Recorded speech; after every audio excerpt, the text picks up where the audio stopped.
दोस्तों, आज हम आपको ले चलने वाले हैं एक ऐसी जगह जो दुनिया की सबसे खतरनाक और पावरफुल जगहों में से एक है। एक ऑफशोर ऑयल प्लेटफॉर्म, जहां से निकलता है वो काला सोना जो पूरी दुनिया की इकोनॉमी चलाता है। सोचो एक पल के लिए, आपकी गाड़ी का पेट्रोल, आपके घर की गैस, आपके मोबाइल का प्लास्टिक, सब कुछ शुरू होता है यहाँ से। लेकिन क्या आपने कभी सोचा है कि ये तेल जमीन के नीचे से निकल के आपके हाथ तक कैसे पहुंचता है? वो प्रोसेस इतना कॉम्प्लेक्स है, इतना डेंजरस है और इतना अमेजिंग है कि देखकर आपकी आंखें खुली की खुली रह जाएंगी। आज की इस वीडियो में हम स्टेप बाय स्टेप देखेंगे कि एक ऑफशोर प्लेटफॉर्म पे क्रूड ऑयल कैसे एक्सट्रैक्ट होता है, कैसे स्टोर होता है और कैसे एक जायंट टैंकर शिप में लोड होता है। ये प्रोसेस एक इंजीनियरिंग का मास्टरपीस है, जिसमें हजारों वर्कर्स, माइल्स लंबी पाइपलाइंस और बिलियंस का इक्विपमेंट काम करता है। तो अगर आपको इंजीनियरिंग पसंद है, टेक्नोलॉजी अच्छी लगती है या बस आप कुछ नया सीखना चाहते हैं, तो यह वीडियो आपके लिए ही बनी है। चैनल को सब्सक्राइब जरूर करें, क्योंकि ऐसी रेयर वीडियोस सिर्फ यहाँ मिलती हैं। चलते हैं, शुरू करते हैं इस इनक्रेडिबल जर्नी को, सीबेड के अंदर से लेकर टैंकर शिप के टैंक तक। सबसे पहले समझते हैं कि यह ऑफशोर प्लेटफॉर्म होता क्या है और यह समुद्र के बीच में क्यों होता है, जमीन पर क्यों नहीं। दोस्तों, क्रूड ऑयल सिर्फ जमीन पर नहीं होता। दुनिया का एक बड़ा हिस्सा तेल समुद्र की गहरी तह के नीचे यानी सीबेड के अंदर छुपी हुई रॉक्स में होता है। वहां तक पहुंचने के लिए इंजीनियर्स ने बनाया एक ऐसा मेगा स्ट्रक्चर जो समुद्र के ऊपर खड़ा रहता है, जिसे कहते हैं ऑफशोर ऑयल प्लेटफॉर्म या ऑयल रिग। ये प्लेटफॉर्म्स 3 प्रकार के होते हैं। पहला फिक्स्ड प्लेटफॉर्म, जो सीधा सीबेड में गाड़ दिया जाता है। दूसरा फ्लोटिंग प्लेटफॉर्म, जो पानी पे तैरता है मगर एंकर्स से टिका होता है। और तीसरा FPSO यानी floating production storage and offloading vessel, जो एक फ्लोटिंग फैक्ट्री की तरह काम करता है। इनकी हाइट 300 से 600 फीट तक होती है, मतलब यह कुतुब मीनार से भी ऊंचा होता है। एक बड़े प्लेटफॉर्म पे 200 से 500 वर्कर्स रहते हैं, जो 24 घंटे 7 दिन काम करते हैं। इनके पास hospital, helipad, gym, dining hall सब कुछ होता है, क्योंकि यह लोग महीनों तक घर नहीं जा सकते। ये प्लेटफॉर्म्स इतने स्ट्रांग होते हैं कि 30 मीटर ऊंची वेव्स और कैटेगरी 5 तूफान भी इन्हें हिला नहीं सकता। एक ऑफशोर प्लेटफॉर्म बनाने में 5 से 10 बिलियन डॉलर लगते हैं। सोच लो कितना बड़ा इन्वेस्टमेंट है ये। और इसके बावजूद यह एक जरूरी काम करते हैं जो पूरी दुनिया की एनर्जी नीड पूरी करता है। अब आते हैं सबसे एक्साइटिंग पार्ट पे, ड्रिलिंग, यानी जमीन के अंदर तेल ढूंढना और उससे ऊपर लाना। ये प्रोसेस शुरू होता है एक स्पेशल मशीन से, जिसे कहते हैं रोटरी ड्रिल। इसका ड्रिल बिट एक तेज डायमंड या टंगस्टन कार्बाइड का बना होता है, जो पत्थर जैसे हार्ड रॉक्स को भी काट सकता है। ड्रिल बिट को घुमाने के लिए ऊपर एक बड़ी मशीनरी लगाई जाती है, जिसे डेरिक कहते हैं। ये वो लंबा टावर होता है जो आपने प्लेटफॉर्म्स की तस्वीर में देखा होगा। ड्रिलिंग करते वक्त एक स्पेशल लिक्विड नीचे भेजा जाता है, जिसे ड्रिलिंग मड कहते हैं। ये कोई एक्चुअल कीचड़ नहीं होता, बल्कि यह एक इंजीनियर्ड केमिकल मिक्सचर होता है जो रॉक्स को ठंडा रखता है, ड्रिल बिट को लुब्रिकेट करता है और प्रेशर कंट्रोल करता है। ड्रिलिंग 1000 से 5000 मीटर की गहराई तक होती है। पहले समुद्र का पानी क्रॉस करो, फिर सीबेड की रॉक्स और फिर 3 अलग जियोलॉजिकल लेयर्स के ऊपर से गुजरो, तब मिलता है वह रिजर्वायर जहां तेल है। जब ड्रिल ऑयल रिजर्वायर तक पहुंच जाता है तो एक बड़ा डेंजर होता है, ब्लो आउट।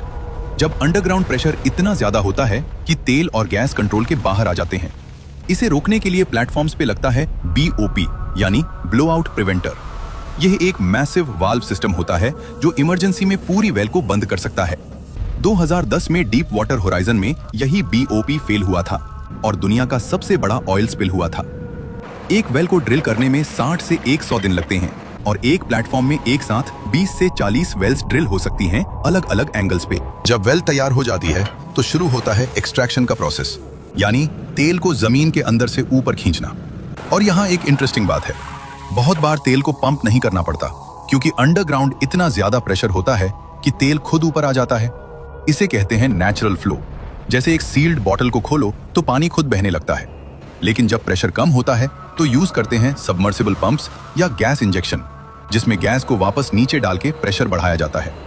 अब प्रॉब्लम यह है कि जो लिक्विड ऊपर आता है वो सिर्फ क्रूड ऑयल नहीं होता, उसमें मिक्स होता है पानी, नेचुरल गैस, सैंड और केमिकल्स। इसको सेपरेट करना पड़ता है और यहाँ काम आता है प्लेटफॉर्म का सबसे इंपॉर्टेंट मशीन, 3 फेज सेपरेटर। ये एक हॉरिजॉन्टल ड्रम जैसा होता है, जिसमें ग्रेविटी और प्रेशर का यूज करके 3 चीजें अलग हो जाती हैं। सबसे नीचे पानी, बीच में क्रूड ऑयल और ऊपर गैस। गैस को या तो जला दिया जाता है, जिसे आपने गैस फ्लेयरिंग के रूप में देखा होगा, या पाइपलाइन से किसी और जगह भेजा जाता है। निकाला हुआ पानी ट्रीट करके समुद्र में छोड़ा जाता है या री इंजेक्ट किया जाता है।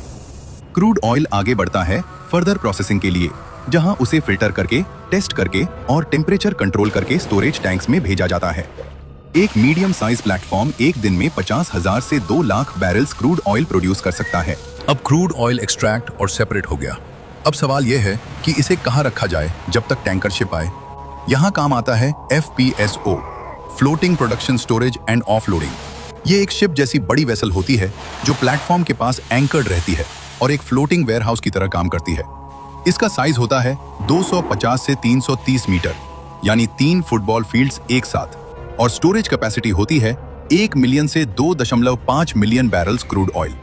अंदर टेम्परेचर कंट्रोल्ड टैंक्स होते हैं, क्योंकि क्रूड ऑयल ठंडा होने पे थिक हो जाता है और पंप करना मुश्किल हो जाता है।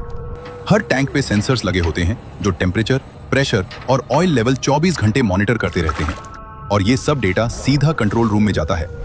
एक और इंपॉर्टेंट सिस्टम है कस्टडी ट्रांसफर मीटरिंग, जो एग्जैक्टली मेजर करता है कि कितना ऑयल स्टोर है, क्योंकि एक बैरल भी गलत हुआ तो मिलियंस का नुकसान। अब ऑयल रेडी है, FPSO फुल हो रहा है, अब टाइम आ गया है टैंकर शिप के आने का। दोस्तों, अब वो मोमेंट आ गया है जिसका पूरा प्लेटफॉर्म इंतजार कर रहा था। दूर समुंदर में एक काला साया नजर आता है और धीरे धीरे वो जायंट टैंकर शिप प्लेटफॉर्म की तरफ बढ़ रहा होता है। ये कोई छोटी बोट नहीं, ये होता है VLCC, यानी very large crude carrier. 330 metre लंबा, 60 मीटर चौड़ा, मतलब एक छोटे मोहल्ले जितना बड़ा अकेला जहाज। टैंकर कैप्टन और प्लेटफॉर्म कंट्रोल रूम के बीच कांस्टेंट रेडियो कम्युनिकेशन होती है। स्पीड, डायरेक्शन, विंड, करंट सब कैलकुलेट होता है, क्योंकि एक जरा सी गलती और कैटास्ट्रोफिक एक्सप्लोजन। टैंकर को सही पोजीशन पर लाने के लिए आते हैं स्पेशलाइज्ड मरीन पायलट्स, जो सिर्फ यही एक काम करते हैं पूरी जिंदगी। फिर शुरू होता है मूरिंग। थिक स्टील रोप से टैंकर को FPSO से बांधा जाता है। एक एक रोप का वेट 100 किलोग्राम प्रति मीटर, ताकि वह बिल्कुल हिले नहीं। आखिर में टैंकर और FPSO के बीच कनेक्ट होती है एक बड़ी फ्लेक्सिबल पाइप, कार्गो होज। यही वह मेन कनेक्शन है जिससे तेल एक वेसल से दूसरी में जाता है। इस पूरे डॉकिंग में 4 से 6 घंटे लगते हैं, क्योंकि समुंदर पर कोई मिस्टेक सेकंड चांस नहीं देती। अब आ गया है इस पूरी वीडियो का सबसे epic moment, crude oil loading. जब वो काला सोना FPSO के टैंक से निकलता है और टैंकर के अंदर जाता है, कंट्रोल रूम से सिग्नल जाता है और मैसिव पंप्स स्टार्ट होते हैं। 5000 हॉर्स पावर के पंप्स, जो 1 घंटे में 50,000 बैरल्स यानी 80 लाख लीटर तेल एक वेसल से दूसरी में डाल देते हैं। पूरी लोडिंग में 24 से 48 घंटे लगते हैं। कोई स्पार्क नहीं, कोई फ्लेम नहीं। डेडिकेटेड ऑयल ट्रांसफर टीम हर मिनट अलर्ट रहती है। जब सारे टैंक्स फुल हो जाते हैं, हर एक लीटर का हिसाब होता है और डॉक्यूमेंट्स साइन होते हैं जो बिलियंस डॉलर्स का ट्रांजैक्शन कंप्लीट करते हैं। फिर मूरिंग लाइंस खुलती हैं और वो जायंट टैंकर धीरे धीरे होराइजन की तरफ बढ़ जाता है, भारी, तेल से लदा, दुनिया की जरूरत लेकर। वो टैंकर अब रिफाइनरी की तरफ जा रहा है, जहां से बनेगा आपका पेट्रोल, डीजल, प्लास्टिक और मेडिसिन।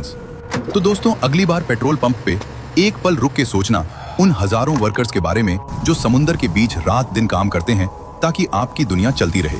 अगर आप डेली लाइफ में क्रूड ऑयल से बनी चीजें यूज करते हैं तो कमेंट में लिखें क्रूड ऑयल।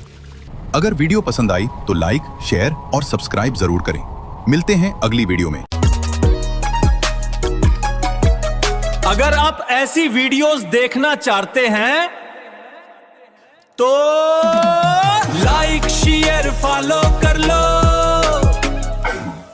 साल्ट हाउस के चैनल को।